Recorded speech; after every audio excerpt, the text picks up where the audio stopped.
अल्हम्दुलिल्लाहि रब्बिल आलमीन वस्सलातु वस्सलाम अला रसूलिल अमीन व आला आलि अस्हाबि अजमाइन इला यौमिद्दीन। औज़ु बिल्लाहि मिनश शैतानिर रजीम बिस्मिल्लाहिर रहमानिर रहीम। वस्बिर फ़इन्नल्लाह ला युज़ीउ अजरल मुहसिनीन। बिस्मिल्लाहिर रहमानिर रहीम। इन्नल्लाह मा साबिरीन। दोस्तों, बुज़ुर्गों और तमाम देशवासियों, मैंने आपके सामने कुरान मजीद की दो छोटी छोटी आयतें तिलावत की। सूरह हूद की आयत नंबर 115 और कुरान करीम की सूरह नंबर 8 और आयत नंबर 46 मैंने आपके सामने वाचन की। फरमाया वस्बिर फ़इन्नल्लाह ला युज़ीउ अजरल मुहसिनीन। और सब्र कर, बेशक अल्लाह नेकीकारों को उनका सवाब ज़ाय नहीं करता। सब्र के संबंध में, सब्र के ताल्लुक़ से मुझे चंद बातें आपके बीच अर्ज़ करनी है कि सब्र क्या है, किस चीज़ का नाम सब्र है। यहाँ अल्लाह तबारक व तआला कह रहे हैं कि बेशक तू सब्र कर, और सब्र करने वालों के साथ वो ईश्वर, वो अल्लाह ताला है। इन्नल्लाह मा साबिरीन। बेशक सब्र करने वालों के साथ अल्लाह है।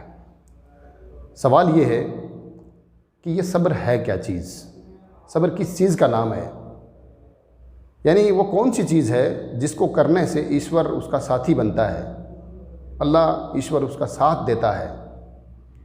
वो सब्र है क्या चीज़। आम तौर से हमने सब्र का जो तसव्वुर, जो कल्पना की है, वो ये है कि इंसान किसी मुसीबत में, किसी संकट में या किसी नुकसान में अपने आप को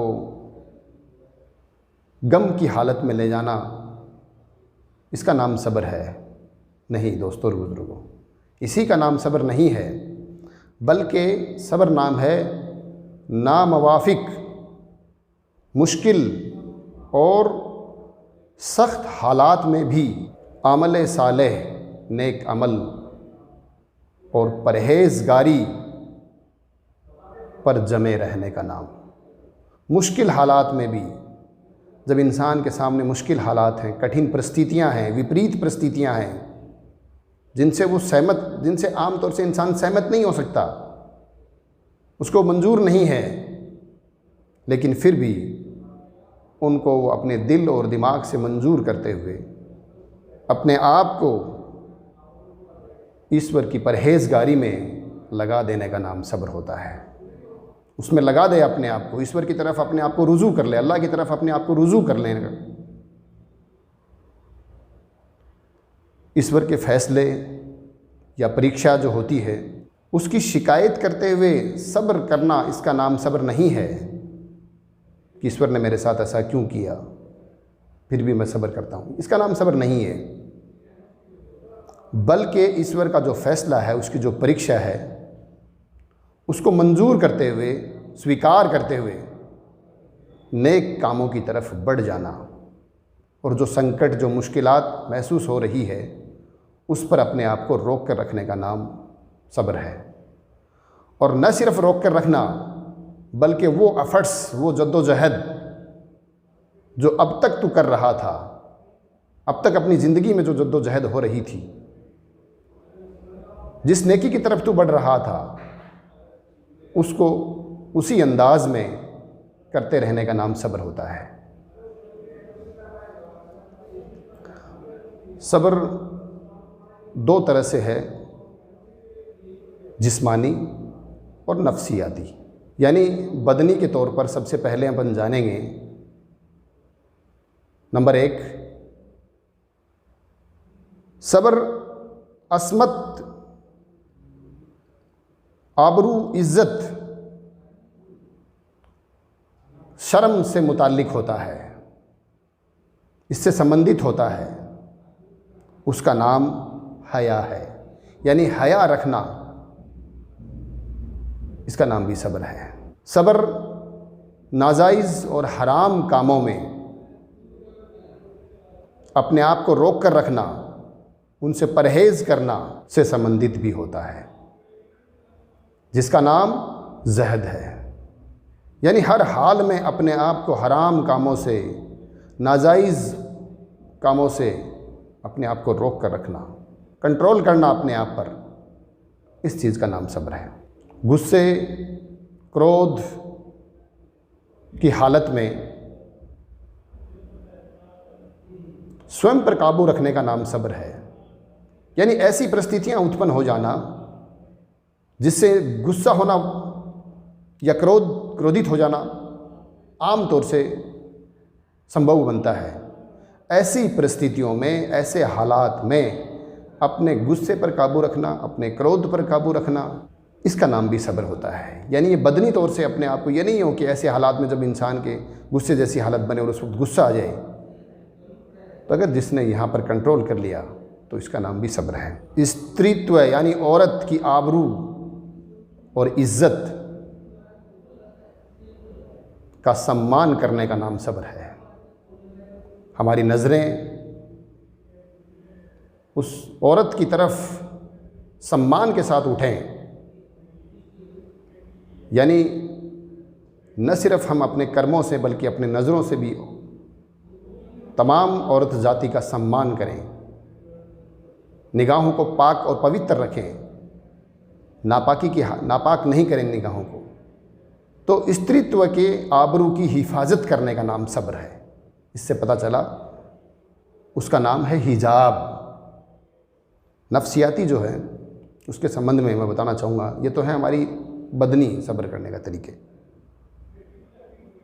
नफ्सियाती का मतलब है पहला, थोड़ी सी आवश्यकताओं पर भी अपने आप को संतुष्ट रखना, अपने आप को खुश रहना, अपने आप को खुश रखना। इंसान की चंद आवश्यकताओं की पूर्ति हो गई तो अपने आप को उसी पर संतुष्ट कर ले, और अपने आप को संतुष्ट करते हुए खुश कर ले। उसकी नफ्स में किसी तरह का कोई परिवर्तन नहीं आए, कोई चेंजमेंट नहीं आए, ये उसकी नफ्सियाती सब्र का नाम है। इसको कनाअत कहते हैं। दूसरा, नफ्सियाती के ताल्लुक़ से सब्र किसी राज को पोशीदा रखने का नाम है। यानी सब्र किसी के राज को पोशीदा रखने से मुताल्लिक है, और उसी का नाम अमानतदारी है। यानी अमानतदार बनना, ये भी सब्र है। तीसरा, सब्र अल्लाह और उसके रसूल सल्लल्लाहु अलैहि वसल्लम की नाफरमानी से बचने का नाम सब्र है। उनकी नाफरमानी से अपने आप को बचाए, और उसका नाम भी सब्र है। यानी जायज़ और हलाल रिज़्क पर अपने आप को खुश रखना, चाहे रिज़्क दिखने में कम दिखे चाहे ज़्यादा दिखे, लेकिन कंडीशन ये हो कि वो जायज़ और हलाल हो, और इस जायज़ और हलाल से जो रिज़्क प्राप्त हो रहा है उस रिज़्क पर अपने आप को खुश रखने का नाम सब्र है। अर्थात सब्र वो है कि इंसान हर कंडीशन में ईश्वर का शुक्रगुजार बने, उससे किसी तरह की शिकवा शिकायत नहीं करे। आपने थॉमस एडिसन का एक एग्ज़ाम्पल आपके बीच रखना चाहूँगा, जिन्होंने बल्ब का आविष्कार किया था। जब आप बल्ब बना रहे थे उस समय लगभग 1000 बार आप असफल हुए, लेकिन बावजूद इसके आपने सब्र का दामन नहीं छोड़ा, सब्र करते रहे। हर बार की विफलता ने आपको एक नया संदेश दिया, और अंततः आपने इस दुनिया को वो चीज़ दे दी जिसकी अहमियत का हमें एहसास है। अगर वो चीज़ हमारे पास नहीं होती तो आज अंधकार की स्थिति भी बन सकती थी। यानी एक एग्ज़ाम्पल के ज़रिए हम ये समझ सकते हैं कि सब्र किसी चीज़ पर अपने आप को डांट कर रखना, दृढ़ संकल्प लेते हुए आगे बढ़ने की कोशिश का नाम सब्र होता है। अर्थात ईश्वर से, अल्लाह से हम दुआ करें कि वो हमें दृढ़ संकल्प लेते हुए अपनी ज़िंदगी में जब भी विपरीत परिस्थितियाँ आएँ, कठिन परीक्षा जब ईश्वर की तरफ से ली जाए, उस वक्त भी हम अपने कदमों को मजबूती के साथ जमाए रखें, और उस अल्लाह तबारक व तआला की इताअत फरमाबरदारी करते रहें, अपने बदनी तौर से भी और अपनी नफ्सानी तौर से भी करते रहें। इसी का नाम सब्र है। अगर हमने ऐसा किया तो उस ईश्वर का वादा है कि हमने इस दुनिया के अंदर भी कामयाबी पाई और आखिरत के अंदर भी कामयाबी पाई। वाखिर दावाना अनिल हम्दुलिल्लाहि रब्बिल